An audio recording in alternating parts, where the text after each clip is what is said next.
Hey everyone, welcome back to Garnock Reviews and welcome aboard the Summit 54 that was on display at last year's Fort Lauderdale International Boat Show. For those that's not familiar, this is a Kadey-Krogen Yachts sister company and it has got a Michael Peters Yacht Design planing hull. She's marketed as being a performance yacht that's built like a blue water cruiser, and this one is absolutely solid inside and out. As I make my way around, you'll notice the wide decks. We've got the solid handhold. And you've got enough woodwork to give it that elegant feel without having to have a whole bunch of maintenance efforts involved to maintain it. On the coach roof itself, we've got a large sun pad, and I like the fact it's got the handrails down each side. You've got comfortable seating on the bow, and then at the bow we've also got the electric windlass, and this can be operated here at the bow, at the lower helm, and at the flybridge. And as I pan the camera around, you'll see this one's got a very modern twist on a classic design. And for those that do want to target the great loop, it is possible to purchase this with an air draft that allows you to clear that bridge in Chicago.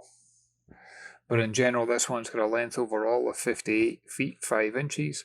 She's got a beam of 15 feet 10 inches, and she's got a maximum draft of 3 feet 7 inches. And as a head aft, I like the fact it's got all the cleats and fastenings to the side, that way the deck's free and clear. You get easy boarding access to port, starboard, and of course on the stern. And then we've got a great setup in the aft cockpit for entertainment, family and friends. You've got the seating area with a cockpit table in the middle. But you're also able to lift the window that leads into the main accommodation, and that way you've got like an outdoor bar area as well. And depending on where you're cruising, this one's the best of both worlds. You can close those windows and doors and make it fully enclosed. And obviously you can have it set up like it is today, where everything's all open plan. First impressions when you step inside is I love the woodwork, I love all the accent lighting, I love the large windows that you have for the natural light. And they've got the galley set up in the port quarter, so that way it does back up to the aft cockpit for sharing snacks, meals and refreshments. Here you're going to find your double stainless steel sink, you've got your electric cooker, you've got the electric stovetop, plenty of countertop space. Not only do you have refrigeration, but you've also got a drinks fridge on the starboard side. And then a few short steps takes you up to the saloon, and you've got the entertainment centre to starboard. This has got a pop-up flat screen TV. You've got the helm to starboard, and this has got easy side door access to the main deck. You've got the saloon to port, and you've got the cockpit table that's got the expanding leaves, and this can also drop down and become an extra double berth if you needed it to. And at the helm, this is one of the most state-of-the-art yachts I've ever been on. You got your full engine instrumentation, you got your multifunction displays, your autopilot, cameras throughout, generator controls, bow and stern thrusters. And for a boat of this size and design, she's got great visibility from the helm. You can even do your close quarter manoeuvring from down here, although this one does benefit from having a flybridge upstairs. And as you make your way down to the lower accommodation, you've even got more control panels as you head down. Most of these are in relation to the air conditioning controls as well as the generator controls. When making your way down the steps, I like the solid handhold that there is. The stairs themselves are also got a great depth, it doesn't feel like you stumble down. You've got the opening porthole to port, that way you get fresh air and ventilation, but it also brings in natural light. And this one's got a premium feel to it throughout, but with a very modern twist. And I was really impressed with the headroom. I'm 6'2" and I had no issues walking about the entire cabin, and that includes it in the forward bow. And here you get the large double island berth, it's easily accessible from either side. There's storage options underneath the bed, as well as the lockers on either side of the cabin. And then they've got the full height hanging locker space to port.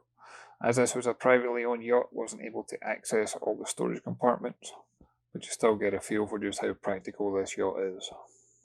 This cabin is fully ensuite with a separate toilet and shower compartment, and the yacht itself carries 215 gallons of fresh water, which has also got 750 gallons of fuel on board. On the starboard side, as you make your way aft, this one's also got another guest cabin, and even though this is a smaller cabin, it's still fully ensuite. And it also comes complete with a number of storage options. And I suspect some owners may treat this one as a crew cabin because it would be ideal for having a captain on board. And this cabin's also fully equipped with both a washer and a dryer. And throughout the entire yacht, I like the fact that all the drawers, lockers, cabinets have all got that push button lock mechanism. This is a yacht that's designed for cruising offshore but also cruising at speed. But what impressed me the most with this yacht was the owner's stateroom, which is midships. Midships is a perfect location for the owner's stateroom as it's got the least movement. You're not going to have the bow raising up and down at anchor. You're not going to have the water slapping the hull on the stern. You got a large flat screen TV mounted on the bulkhead. You get easy access to the bed from 3 sides. Again, you got storage options underneath the bed. You've got little nightstands on either side. You get hanging lockers. And I thought it was neat that this has got a multi-function display installed in here. That way you can keep an eye, especially when you're at anchor, for that extra peace of mind.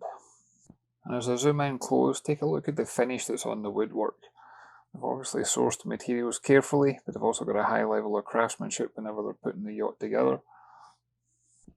Everywhere when you look on board, things like the panel gaps are perfect. And as you'd expect from the owner's stateroom, this one's also fully en suite.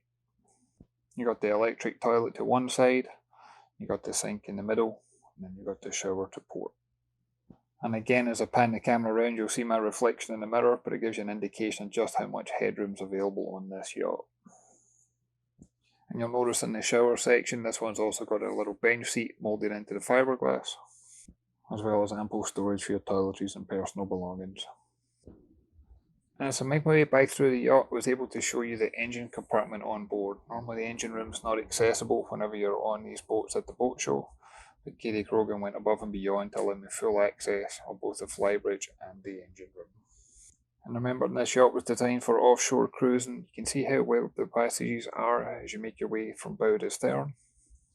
It takes full advantage of that near 16-foot beam for both stability and for space. And one area in particular you'll appreciate the size of this yacht is the Flybridge. The Flybridge has been designed for allowing you to cruise up top and not just use this for close quarter manoeuvring. As you make your way up the steps, it's an easy enough Flybridge to access. And then once up here, you'll see we get full seating area for family and friends to join you while you're cruising. You've got 2 seats at the helm. Over the stern is where you're going to find the sports tender. This one's got an AB rigid inflatable boat. It's also got a deck crane for easier launch and retrieval. You've got an outdoor fridge up here for keeping drinks and refreshments. There's storage underneath all the seats. There's a cockpit table with expanding leaves. And the helm's fully equipped with all the main electronics replicated from the lower helm up here as well. Now there are different configuration options depending on whether or not you're looking for that low air draft, but this one is equipped with a solid hardtop. You can also have wraparound screens if you wanted. And as to the engines are located in the aft cockpit. And this particular yacht is powered by twin 542 horsepower Cummins. These are QSB 6.7 diesel engines. At 7.5 knots, you're looking at approximately 1200 nautical mile range, but this one is capable of cruising at around 20 knots with a top speed of around 25 knots. Down here is where you're also going to find all your air conditioning units, as well as your Northern Lights generators. And there's more than enough room and certainly plenty of light in here for doing all your day-to-day routine maintenance and checks. I'd like to thank Kadey-Krogen once again for the opportunity to come on board and check this one out and share the video with you. I'd love to hear your thoughts and comments. If you can leave a comment down below. If you haven't done so already, if you can hit that like and subscribe button, it really does make a difference. I look forward to catching you on the next one. Thanks everyone.